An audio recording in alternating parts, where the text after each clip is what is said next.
Vendredi, on signe son arrêt de mort politique. Mardi, il prend le perchoir de l'Assemblée nationale. Entre ces deux moments, 5 jours. 5 jours qui ont réécrit l'histoire du Sénégal et qui vont obliger l'Afrique entière à changer de vocabulaire quand elle parle de politique. Parce que ce que vous êtes sur le point d'entendre, aucun manuel, aucune université, aucun cabinet de stratégie n'aurait pu le prévoir. Ce n'est pas de la chance, ce n'est pas du hasard, c'est quelque chose d'autre, quelque chose de plus profond. Et si vous regardez cette vidéo jusqu'au bout, vous allez comprendre pourquoi ce qui vient de se passer au Sénégal va être étudié dans les écoles politiques du monde entier pendant les 50 prochaines années. Revenons au début. Pas le début médiatique, le vrai début. Celui que peu de gens ont compris sur le moment. Quand Ousmane Sonko a suspendu son mandat de maire de Ziguinchor, au lieu de démissionner purement et simplement, tout le monde a ricané. Les éditorialistes ont parlé d'un homme acculé, d'un homme qui fuyait devant la pression judiciaire, d'un homme qui n'avait plus les moyens de sa politique. Ses adversaires ont soufflé, ses ennemis ont ouvert le champagne trop tôt, parce qu'ils n'avaient pas compris.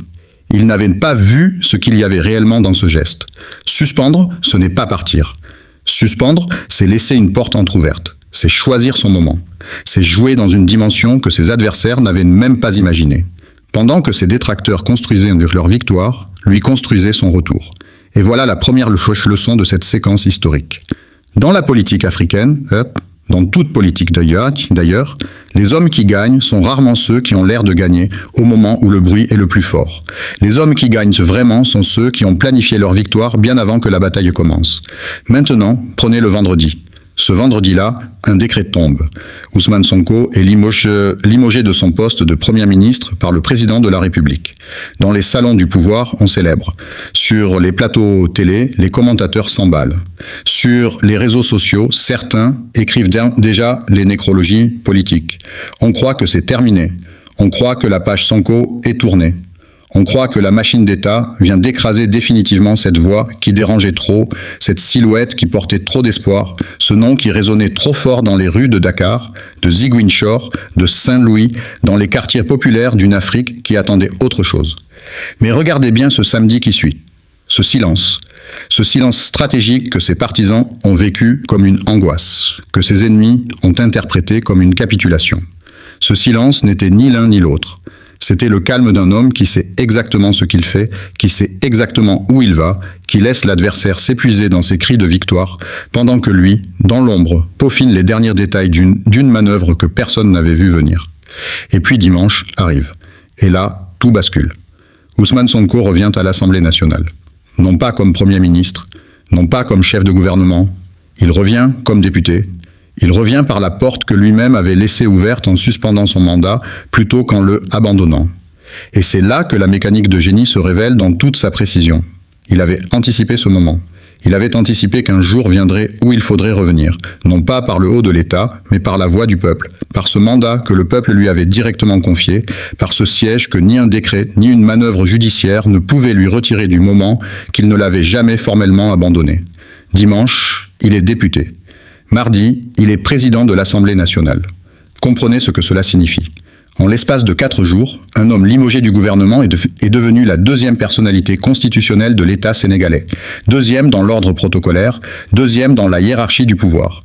L'homme qu'on croyait avoir liquidé politiquement siège désormais dans le fauteuil le plus important de l'hémicycle, celui où tous les regards convergent, celui depuis lequel les lois de la nation se dessinent, celui depuis lequel la voix du peuple souverain s'exprime avec toute la force que lui donne la Constitution.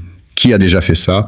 Dans toute l'histoire politique africaine, dans toute l'histoire politique mondiale, qui a vécu ce scénario précis? Limogé vendredi, député dimanche, président de l'Assemblée mardi. Personne. Absolument personne. Et ce n'est pas une question de chance. La chance ne se planifie pas à ce niveau de précision. Ce qui vient de se dérouler devant nos yeux est le produit d'une intelligence stratégique d'un niveau que la plupart des observateurs politiques n'avaient tout simplement pas été capables d'anticiper. Parlons maintenant de la dimension humaine de cette séquence. Parce que, au-delà des manœuvres, au-delà de la stratégie, au-delà des calculs politiques, il y a quelque chose qui touche à l'essence même de ce que signifie être un leader populaire en Afrique au XXIe siècle.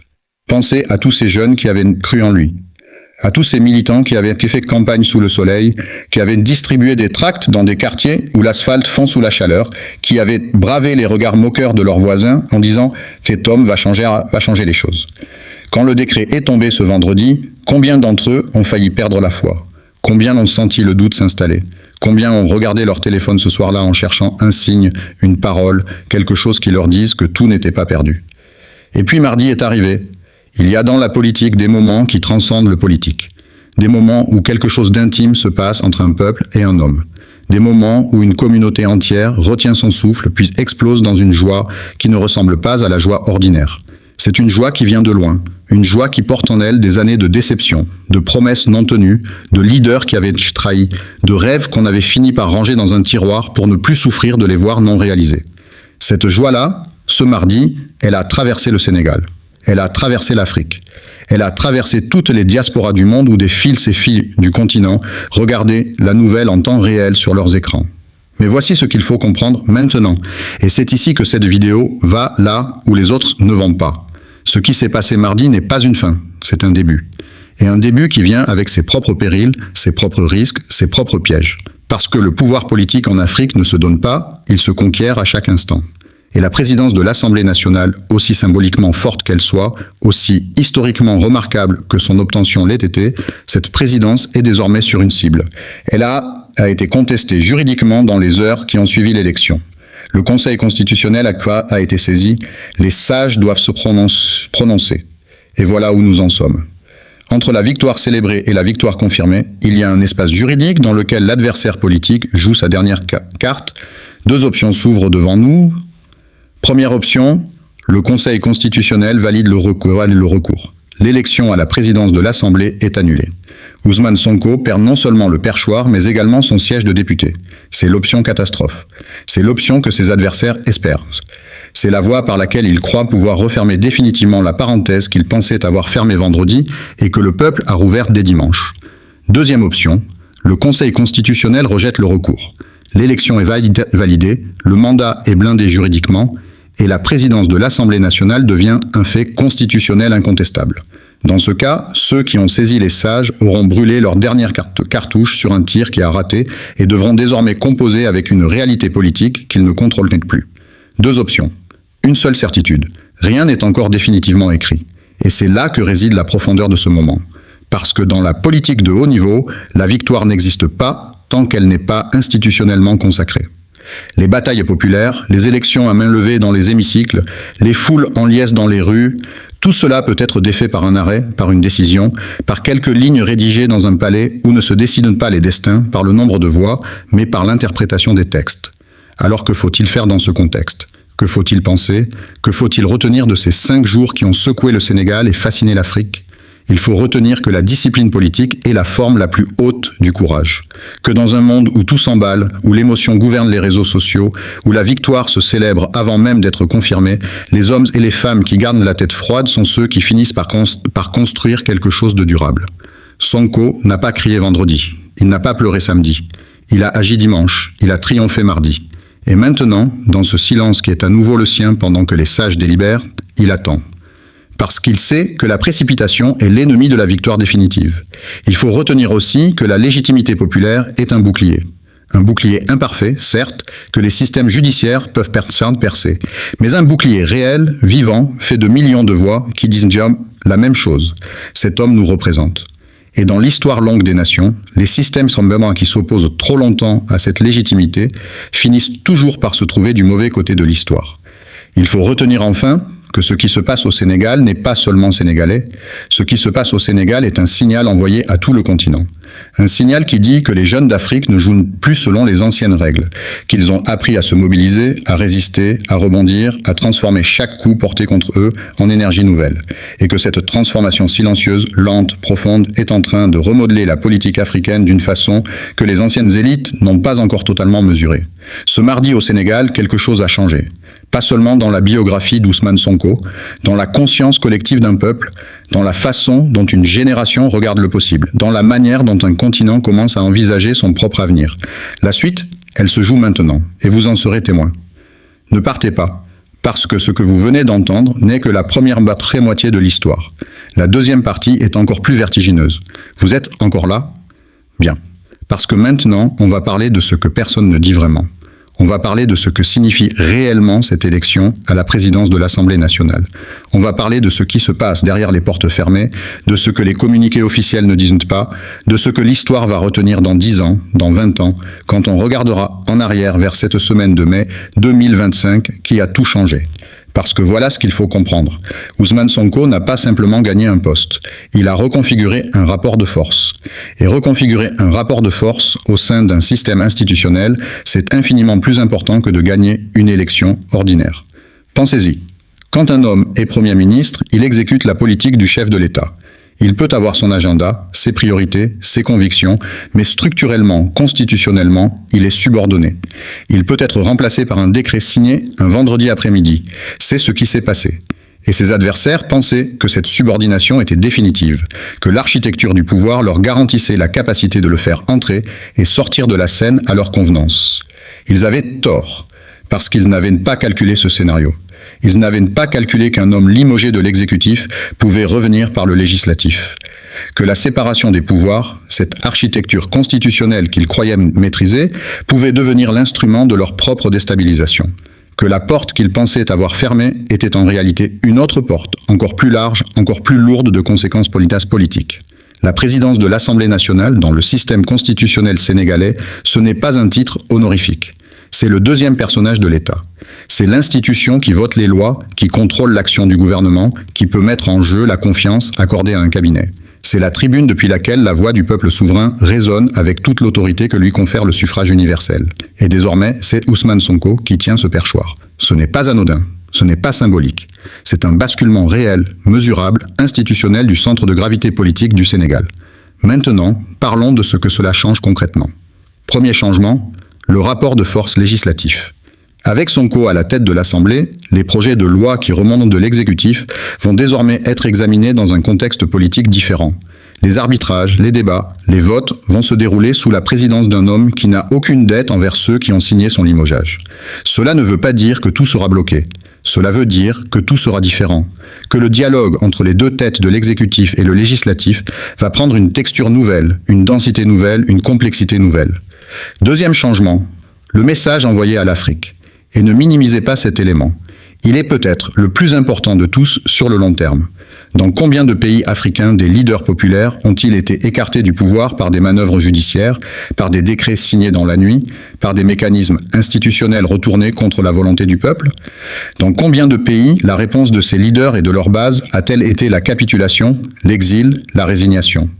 Le cas sénégalais vient de montrer qu'une troisième voie existe, que la résistance institutionnelle, patiente, légale, est possible, que la Constitution peut être un instrument non pas seulement des puissants, mais également de ceux que les puissants cherchent à écraser. Troisième changement, la dynamique interne du camp patriotique. Pendant les mois précédant ces événements, on avait beaucoup parlé de tensions, de divergences, de certains qui avaient vendu la révolution pour un poste, selon les mots de ceux qui étaient restés fidèles. Ces trahisons, perçues ou réelles, avaient semé le doute dans les rangs. Elles avaient alimenté un sentiment de vulnérabilité. Et puis, mardi est arrivé, et ce mardi a tout reconfiguré. Parce que la victoire cimente ce que les défaites fissurent.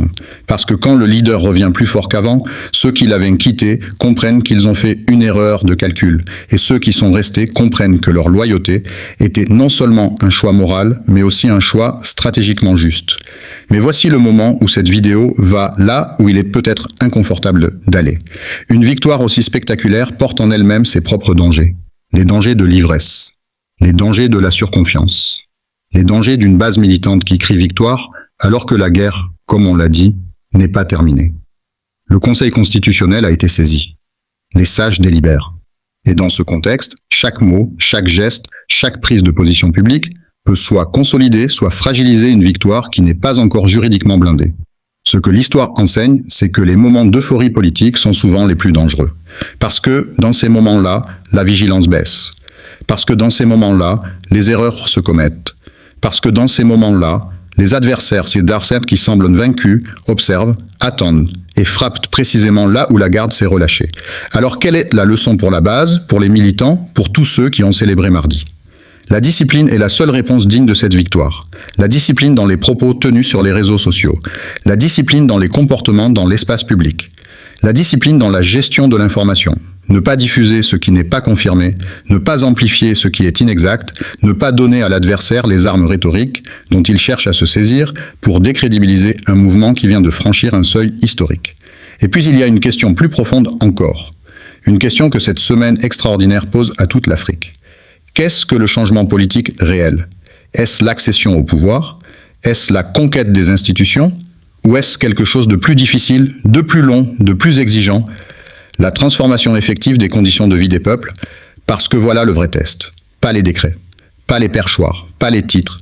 Le vrai test, c'est ce que vivront les jeunes de Dakar et de Ziguinchor dans 1 an, dans 2 ans, dans 5 ans. C'est si les routes seront meilleures, c'est si les hôpitaux seront moins sous-équipés, c'est si les jeunes diplômés trouveront des opportunités sans avoir à traverser la Méditerranée au péril de leur vie.